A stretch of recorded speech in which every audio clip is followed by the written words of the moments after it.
This is Maria Florio, your cruise ship public health reporter. On board today, once again, shadowing Captain Hill, a retired public health service officer, and Officer Zamfir, the vessel's public health officer, as they conduct an operational inspection of the Lido Buffet here on Deck 9, in accordance with the 2018 Vessel Sanitation Program Operations Manual. I'm a few steps ahead of the inspection team so that I can give you the layout of this beautiful venue.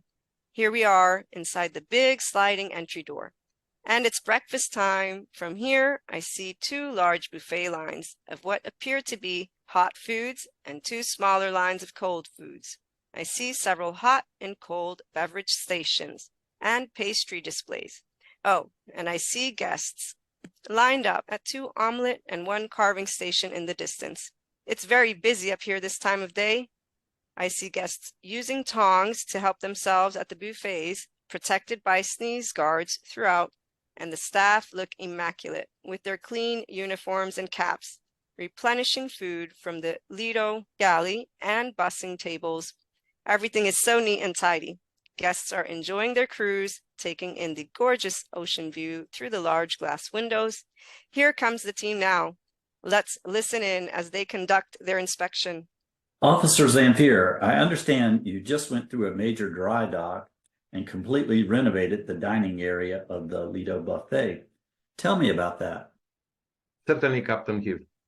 We completed our dry dock 2 months ago and renovated the Lido Buffet dining area, bringing it up to standards of VSP construction guidelines and 2018 operations manual. We also replaced some of the equipment in the Lido galley and made repairs related to wear and tear from over the years. Of course, we submit our plans for review and approval by the USPH Vessel Sanitation Program ahead of the dry dock. Ah, yes, I see you have installed a multi-sink guest hand washing station here at the entry to the Lido and have a greeter encouraging guests to wash and sanitize their hands as they come in.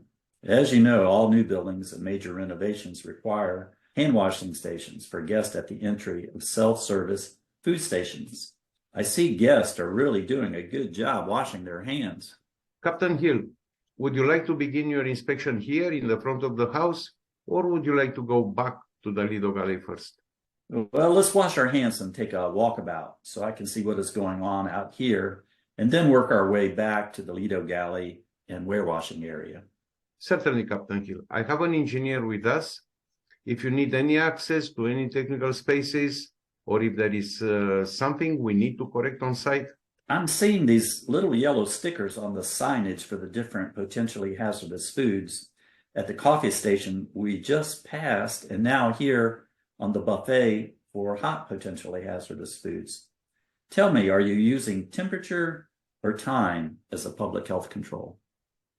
Captain Hill, we are using time as a public health control, and those little yellow stickers identify those potentially hazardous foods we are monitoring on time control. We have a time control plan posted at each buffet or station, as the case might be. Yellow coincides with the breakfast, which lasts no more than 4 hours, from 7 a.m. to 10:30 a.m. Our potentially hazardous food are prepared in small batches and held at temperature in holding units or refrigerated until needed on the buffet. Any potentially hazardous foods on time control at the end of the breakfast are discarded. So you are using time as your public health control for potentially hazardous foods during all meal periods, not to exceed 4 hours out of temperature control. So below 41 degrees Fahrenheit, that's 5 degrees Celsius, or above 135 degrees Fahrenheit, which is also 57 degrees Celsius, using a color-coded system. Is that correct? That's very correct, Captain Hill. Here is the time control plan for the starboard hot food buffet. As you can see, it graphically shows the flow of potentially hazardous food from when the last in the temperature control to placement in the time control, as well the discarding time. Very good. Tell me, is there a lot of food waste? Not at all, Captain Hill. We have experience and plan accordingly, preparing potential hazardous food in very small batches. Mr. Zamfir, Officer Zamfir, I see you have signage reminding guests to use a clean plate each time they return to the buffet. Do you have monitors just in case guests fail to obtain a clean plate or may not use the tongs or serving utensils on the buffet? Yes, we do, Captain Hill. The young lady over there and this young gentleman here are actively monitoring the guests in the buffets.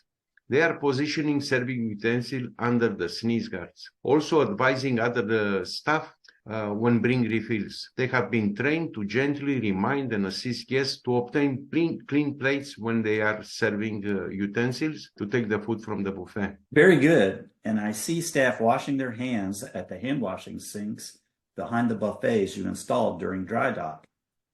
Well, let's take a look at the omelet station over this way. I see your consumer advisory posted for eggs to order.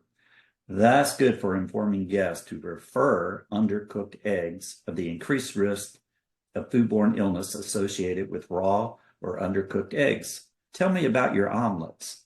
Do you use pasteurized liquid eggs or shell eggs? Captain Hill, unless a guest asks specifically for, let's say, a three-egg omelette, which would be made from cracked eggs, we prepare omelettes with pasteurized liquid eggs. In either case, we always take a temperature to check to see the omelette is cooked to 145 degrees Fahrenheit, 63 degrees Celsius. As you can see just now, the omelette is plated. The final cook temperature is taken by an assistant before covering and handling to the guest. Also, you will see later shell eggs prepared in the galley for later service on the buffet are cooked to 155 degrees Fahrenheit, 68 degrees Celsius, instead of 145 degrees Fahrenheit or 63 degrees Celsius as required by the VSP. Officer Zamfir, would you have the engineer open this access panel below the buffet so I can take a look at the technical space? Certainly, Captain Hill. Please have a look. Very clean and dry. The drain is clear, no food debris or insects. Very good. Let's take a look at the two soft serve ice cream machines I see over there. Tell me about your cleaning procedures for those machines. Certainly, Captain Hill, these machines are broken down each day and all the parts that can be removed, including the drive shafts in the back of the freezing chamber, are taken to the warewashing area and run through the conveyor machine. The food contact surfaces inside of the machine itself are cleaned using the 3-bucket method. We are using the brushes made for cleaning the machine. When the machine is reassembled, parts are inspected and lubricated with food-grade lubricant. We make sure that any worn parts are replaced immediately. Additionally, once a month, we run millstone remover throughout the machine to remove any calcium buildup, and we are using a tune-up kit to replace any worn-up O-rings or scraper blades. We are using a black light to check if any millstone remain after cleaning process, because we know bacteria can hide in the millstone. The engineers help us and open all the panel on the side so we can inspect and clean any ice cream that might spill inside the technical compartment. When it comes to ice cream, enjoyed by both young guests and elderly guests who are particularly vulnerable to foodborne disease, staff takes cleaning and sanitizing the soft serve machines very seriously. Boy, I wish everyone who offers soft serve ice cream machine took cleaning these machines as seriously as you do. Wow, that was a fascinating discussion we just heard. I didn't realize there was so much to know about soft serve ice cream machines, cooking eggs and omelets, hand washing and monitoring buffets, and using time as a public health control. And we're just getting started up here. I can't wait to see the back of the house where all the food is prepared. Join us next time as we continue our inspection of the Lido Buffet.